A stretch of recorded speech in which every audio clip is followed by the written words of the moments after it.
Bully tried to kick a new black girl in the face. Big mistake. She was a world Muay Thai champion.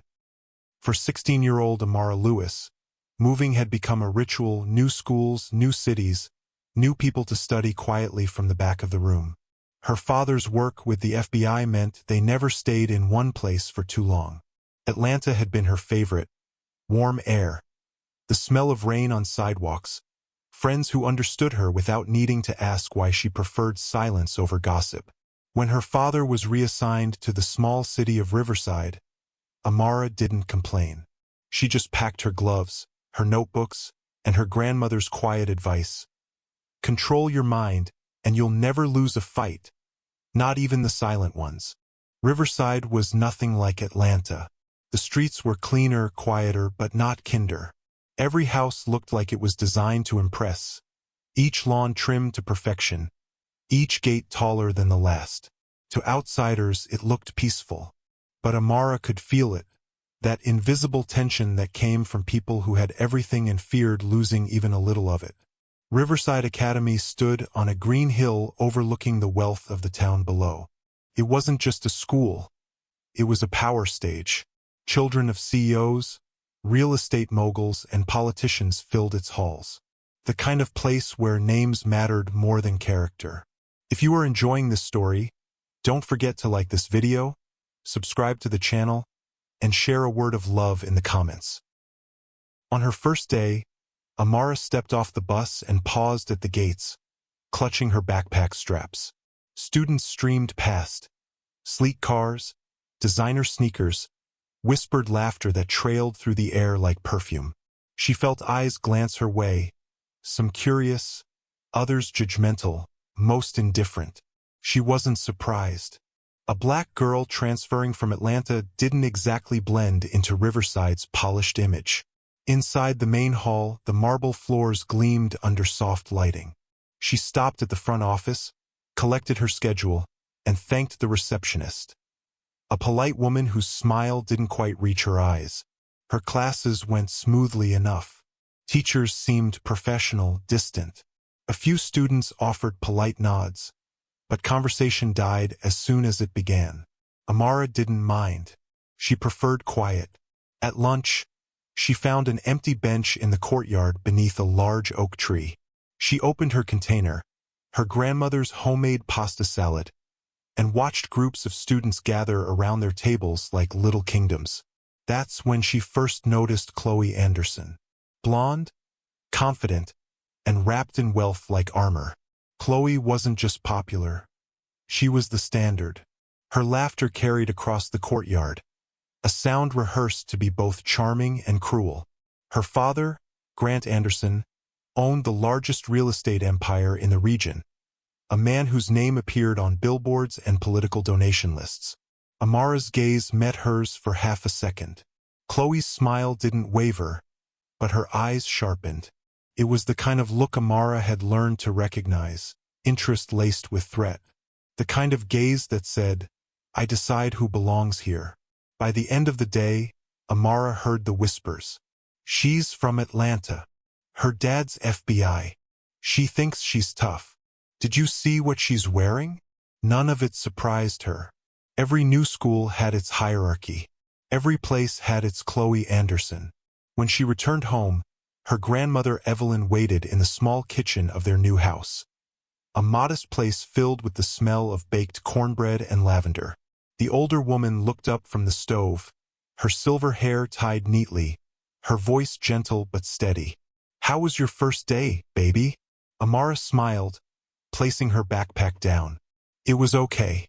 Just different." Evelyn nodded, studying her granddaughter's face. Different isn't always bad, but different can draw eyes, and eyes can turn mean if they feel small. Amara hugged her, breathing in the familiar scent of her grandmother's cardigan. "I'll be fine, Grandma." Evelyn smiled faintly. "You always are." That night, Amara's father, Agent Michael Lewis, called from D.C. He was proud, always busy, but always listening. He asked how her first day went, and when she told him it was fine, he paused, sensing the unspoken tension. "Remember what I taught you?" he said softly through the phone. Never strike first, but never freeze either. Amara nodded. She didn't need to be reminded. Muay Thai had been their shared language since she was 8, a discipline that taught her balance before aggression, patience before power. The next morning, she arrived at school early. The sun was still low, streaks of gold cutting through the mist that hung over the soccer field. The stillness gave her peace. She stretched quietly near the oak tree, moving through her Muay Thai forms. Steady breath, graceful motion, strength disguised as calm. But calm never lasted long in places built on ego. By the time lunch rolled around, whispers had grown louder. She caught fragments of Chloe's voice echoing from nearby tables, laughter coated in venom. It wasn't long before Amara noticed a few phones pointed her way, their owners pretending not to record. When Chloe finally approached her table, the courtyard seemed to hold its breath. Amara didn't look up at first. She could sense the tension before she saw it. The perfume, the practiced smirk, the hush of students expecting a show. Chloe stood over her, arms crossed, surrounded by her entourage. Logan Pierce, the athlete who mistook arrogance for charm, Tiffany Blake, the social media queen, and Evan Carter, the quiet one who laughed when others did. Amara kept her tone polite. "Can I help you?" Chloe tilted her head. "Just wanted to welcome you to Riverside. You know, some of us work hard to get here." Amara met her eyes. "Then I'm sure you'll understand I plan to do the same." For a heartbeat, no one spoke. Then Chloe's smile hardened. She reached toward Amara's lunch tray, pretending to inspect it, and tipped it just enough to send food sliding onto the ground. Laughter followed instantly. Amara stayed still. Not a word, not a twitch. Her calm only seemed to anger Chloe more. Then came the moment, quick, impulsive, cruel. Chloe stepped closer, her knee lifting in mock aggression, aiming toward Amara's face as the crowd gasped and phones rose to record. But what happened next would silence the courtyard and shake Riverside Academy to its core. The courtyard froze. For a second, no one breathed. Chloe Anderson's knee sliced through the air, aiming straight for Amara's face, but it never landed. In one swift, effortless motion, Amara raised her arm, angled her body, and blocked the attack with a calm precision that silenced every sound around her. The impact never even touched her. Instead, Chloe stumbled, lost balance, and crashed to the ground in front of the entire courtyard. Gasps rippled through the crowd. The queen bee was down, her perfect hair tangled, her pride shattered, her friends frozen mid-laugh. Amara didn't move. She didn't gloat, didn't smirk, didn't say a word. She simply turned, collected her bag, and walked away. Her restraint said more than 1,000 insults ever could. But by the time she reached the school gates, the damage was already done. Phones had captured everything: the kick, the block, the fall. Within hours, the video exploded across social media. Students replayed it over and over, sharing captions like, "New girl just humbled Chloe Anderson," and "That block was cleaner than her dad's record." By sunset, Amara Lewis had become both a hero and a target. At home, her grandmother noticed her quietness during dinner. "What happened, baby?" Amara hesitated. "Just something at school." Evelyn studied her closely but didn't press. She'd lived long enough to know when silence was armor. That night, Amara scrolled through her phone, messages, comments, videos. Some called her brave. Others were cruel. Words like aggressive, violent, and troublemaker filled the screen. The same people who cheered her block were now questioning her tone, her expression, even her skin. The next morning, whispers followed her like shadows. Teachers gave her polite but wary looks. The principal's assistant called her to the office for a quick chat. Inside sat Principal Harris, a man whose smile carried the weight of discomfort. "Amara," he began slowly, "there's been an incident." She nodded calmly. "I know. I was there." He shifted in his seat. Chloe Anderson's family has filed a complaint. They're claiming you assaulted her. Amara blinked. Assaulted? He sighed, rubbing his temples. You understand her father is a very influential man. This situation could escalate if we're not careful. She reached into her backpack and placed her phone on his desk. The video was already pulled up, clear as day. Chloe's attack, Amara's defense, the fall. When the video ended, silence filled the room. Principal Harris leaned back slowly, eyes flickering with something between guilt and relief.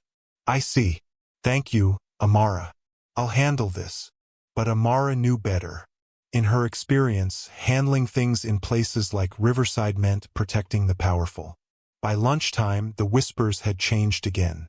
Chloe hadn't returned to school, but her friends had. Logan, Tiffany, and Evan moved through the halls like soldiers on a mission, whispering to teachers, printing out half-truths, spreading rumors that Amara knew how to fight and lost control. New posters appeared on lockers, fake headlines from mock tabloids. Violent transfer student from Atlanta strikes again. The photos were blurred screenshots from the viral video, twisted to make Amara look like the aggressor. Still, she stayed calm. She didn't cry, didn't shout. She just walked past them, her silence cutting sharper than anger. That's when she met May Lin. May was the quiet editor of the school paper, the kind of person who noticed everything others ignored. She stopped Amara in the library that afternoon, holding one of the fake posters. They're afraid of you, she said softly. Not because you fought, but because you didn't lose control. Amara smiled faintly. Let them talk. I'm collecting proof. From that day on, May became her closest ally. Together, they began tracking every rumor, every message, every lie. May had connections, access to the school's digital bulletin system, screenshots from students too scared to speak up. Piece by piece, they built a quiet wall of evidence. But outside those library walls, the Andersons were preparing their own war. Grant Anderson, wealthy, powerful, and used to winning, was furious. He stormed into Principal Harris's office, demanding Amara's expulsion. My daughter was attacked by that girl, he barked. If you don't act, I'll make sure the school's funding disappears. Behind closed doors, emails were exchanged. Phone calls made. A few teachers whispered apologies to Amara in hallways, too afraid to say more. At home, Evelyn noticed the tension tightening around her granddaughter. Baby, she said one evening, when people like them lose control, they try to buy it back. Amara nodded quietly. Then we'll make sure they can't afford it. That night, she shared everything with her father, the posters, the rumors, the threats. Agent Michael Lewis listened without interrupting. But when she showed him screenshots of local police accounts connected to Grant Anderson's network, his expression changed. This wasn't just bullying anymore. It was organized defamation. Amara, he said carefully, this could be bigger than you think. I'll look into it. Over the next week, tension simmered beneath the school's glossy surface. Chloe's friends grew bolder, whispering slurs under their breath, bumping Amara in hallways, daring her to react. She didn't. Every act of restraint made them angrier. Then came the night when her father called her into the living room, holding a flash drive. I found something, he said. Audio recordings. Emails. They've been planning to plant false evidence, to make it look like you attacked Chloe unprovoked. Amara stared at him, her heart steady but burning. Then let's end it properly. They gathered everything, May's screenshots, the school records, the recordings. The next morning, Amara walked into Riverside Academy like it was just another day. But her father wasn't far behind. Outside, black SUVs idled quietly near the parking lot. Inside, the principal's intercom crackled. All staff and students, please report to the assembly hall. Whispers filled the hallways as everyone gathered, unaware that within minutes, the truth would explode, and the Anderson empire would finally begin to fall. The air inside the assembly hall felt heavier than usual, the kind of silence that vibrated with unspoken fear. Hundreds of students filled the seats, murmuring in confusion. Teachers lined the walls. Chloe Anderson sat near the front, her arm in a sling, face perfectly made up, her friends whispering beside her. At the center of the stage stood Principal Harris, pale and uneasy. Behind him, a projector screen flickered with the school emblem. "Students," he began, forcing a calm tone. "We're here today to address an unfortunate misunderstanding that has caused tension in our community." His words floated through the room like smoke, vague, rehearsed, empty. Amara sat 3 rows from the back, silent, composed. Mei Lin sat beside her, clutching a small flash drive in her trembling hand. Before the principal could continue, the back doors opened. Every head turned. A group of men and women in black suits entered the hall. Their presence was calm, deliberate, the kind of calm that made people nervous. At the front of the group walked Agent Michael Lewis, his badge glinting faintly under the stage lights.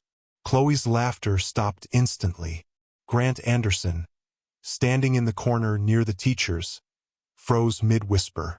Principal Harris cleared his throat, eyes wide. Agent Lewis? What's? Michael raised a hand. "Sorry to interrupt, Principal, but I think everyone deserves to hear the truth." The crowd shifted. Phones began recording. He gestured toward May, who stepped forward and handed him the flash drive. "Everything's on here," she whispered. Michael plugged it into the laptop on stage. The projector screen flickered, and then voices filled the room. First, a male voice, calm, arrogant. "If we can't find anything, we'll make something up." Then another, deeper and colder. "I don't care what it takes. I want that girl expelled before the week's over. I'll handle the police reports. Money talks." Gasps broke across the hall. Students looked around, eyes darting toward Grant Anderson, whose face had drained of color. Michael's voice remained steady. These recordings were retrieved from internal communications between Grant Anderson and members of the local police department. They discussed creating false evidence to incriminate a 16-year-old student, my daughter, Amara Lewis. The hall erupted in whispers. Chloe turned toward her father, but he stared straight ahead, jaw locked, hands shaking. Michael continued, his tone cutting through the chaos. This wasn't just bullying. This was corruption. A man with power trying to silence a black child because she refused to bow down to his daughter's cruelty.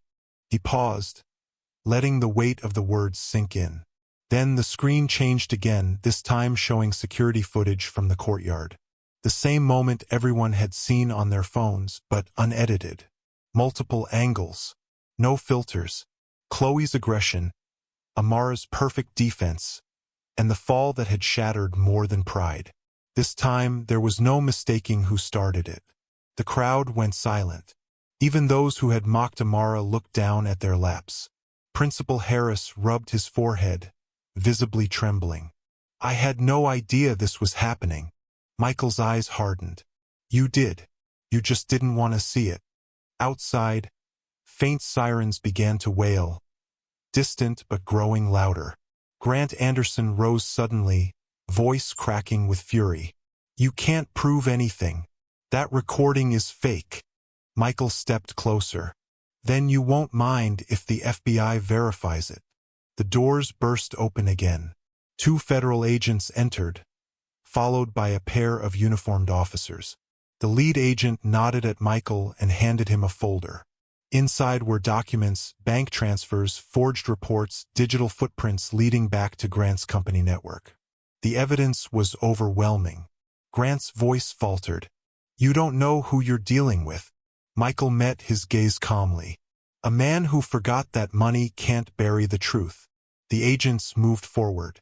As they read Grant his rights, the entire room sat frozen, watching the empire of arrogance crumble in real time. Chloe's eyes filled with tears, not from guilt, but humiliation. She stood abruptly, knocking her chair over. "This isn't fair. She ruined everything." Amara finally rose. For the first time since the incident, she spoke. Not loud, not angry, but steady. You ruined yourself, Chloe. I just refused to join you. That simple sentence cut deeper than any punch could have. Teachers watched, some ashamed, others quietly proud.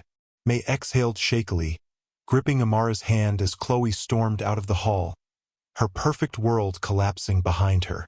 But Amara didn't smile. There was no victory dance, no triumphant pose.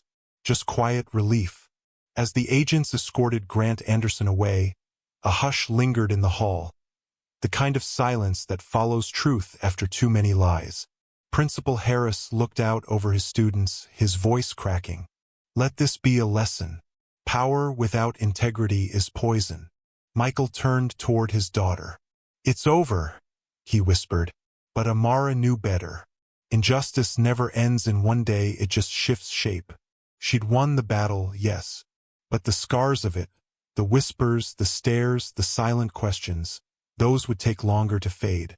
Outside, as she stepped into the bright afternoon sunlight, students began to follow. Some called her name softly. Others just watched, unsure what to say.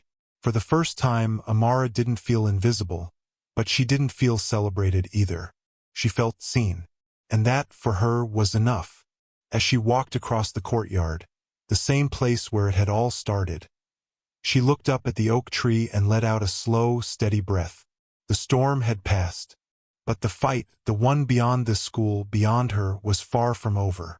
Because when truth rises, it doesn't just expose lies. It forces everyone to see who they really are. And sometimes the hardest battles aren't fought with fists, they're fought with proof. The following weeks felt like walking through the ruins of a storm. The chaos had ended, but the silence that followed was deafening. Amara returned to school a few days after the assembly. No banners, no applause, no welcome back. Just quiet hallways, uncertain glances, and whispered apologies that stopped halfway through sentences. People didn't know whether to pity her, respect her, or fear her. But she didn't need any of that. For the first time, she walked with her head high. Not because she had won, but because she had survived without losing herself. Her father's case made headlines for weeks. Local news stations replayed the footage, social media exploded, and the story spread far beyond Riverside. Some called it a victory for justice. Others called it an overreaction. And beneath every headline, in every comment section, the same question kept appearing. Would it have been handled the same way if she weren't black? That question haunted people, and that was exactly why it mattered. Grant Anderson was charged with evidence tampering, bribery, and obstruction of justice. He lost his position at the firm, and his reputation was shattered overnight. But Chloe transferred schools before the semester ended. She disappeared quietly. No apologies, no accountability, just silence. For Amara, though, the fight didn't end in that courtroom. It began there. She started speaking at youth centers about discipline, identity, and the quiet strength that comes from knowing your worth when the world tries to rewrite it. Her story wasn't about violence or revenge. It was about reclaiming the power to exist unapologetically. One afternoon, months later, she found herself standing in front of the same Muay Thai gym where her journey had begun years before. The smell of leather gloves, the echo of punches on pads, it all came rushing back. Her old coach spotted her and smiled. "You finally used it," he said softly. She nodded. "Not to fight. To remind them I'm not afraid." That moment wasn't about combat, it was about closure. Because every punch, every stance, every breath she'd trained for wasn't meant to hurt others. It was meant to keep her standing when life tried to knock her down. And in a world where being young, gifted, and black can make you a target before you even open your mouth, standing tall is its own kind of resistance. But not everything was easy. Some classmates still avoided her. Some teachers, once dismissive, now treated her like a fragile symbol of change. She didn't want that. She didn't want pity or praise. She wanted progress. So, She focused on something bigger. She started a club not about fighting or sports, but about truth. A place where students could talk about discrimination, identity, and courage. First, only a few joined, then more. Within months, it became a movement across other schools. Her story had sparked something she hadn't expected: awareness. And awareness, when nurtured, becomes change. Her father watched from a distance, proud but quiet. He knew that sometimes a parent's protection isn't about shielding their child from pain. It's about giving them the strength to face it. One evening, as the sun set over their small home, Amara stood on the porch looking out over the neighborhood. The world hadn't magically become fairer. Racism didn't vanish because one truth came to light. But something inside her had shifted forever, a calm strength that no system could take away. She had learned that justice isn't a destination. It's a fight you carry inside you. And sometimes that fight begins the moment you refuse to be silent. Amara's story spread across platforms, shared by people who had never met her. Teachers, parents, students, strangers, all seeing a reflection of something painfully familiar, because her struggle wasn't just hers. It was every quiet moment someone swallowed anger instead of speaking. Every time a voice went unheard because of the color of its skin. Every injustice is buried under the excuse of misunderstanding. Her courage didn't erase what happened, it exposed it. And once truth is exposed, it can't be unseen. In the end, she didn't want revenge or fame. She wanted understanding. And maybe, just maybe, her story would help someone else find theirs before the world tried to take it away. Because racism doesn't always wear a hood or shout in the streets. Sometimes, it hides behind smiles, behind uniforms, behind silence. And every time someone like Amara refuses to bow, that silence cracks a little more. So, the next time you see injustice in a hallway, a classroom, a workplace, remember this story. Remember that power doesn't come from who shouts the loudest. It comes from who stands when standing costs the most. And maybe ask yourself, if silence protects the powerful, what does your voice protect? If the story moved you, take a moment to think. What would you have done in Amara's place? Would you have stayed silent or stood up even when the odds were stacked against you? Her courage reminds us that real strength isn't about fighting back. It's about never letting injustice define who you are. If you believe in stories that expose truth and inspire change, make sure to like this video, subscribe, and turn on notifications for more powerful stories like this one.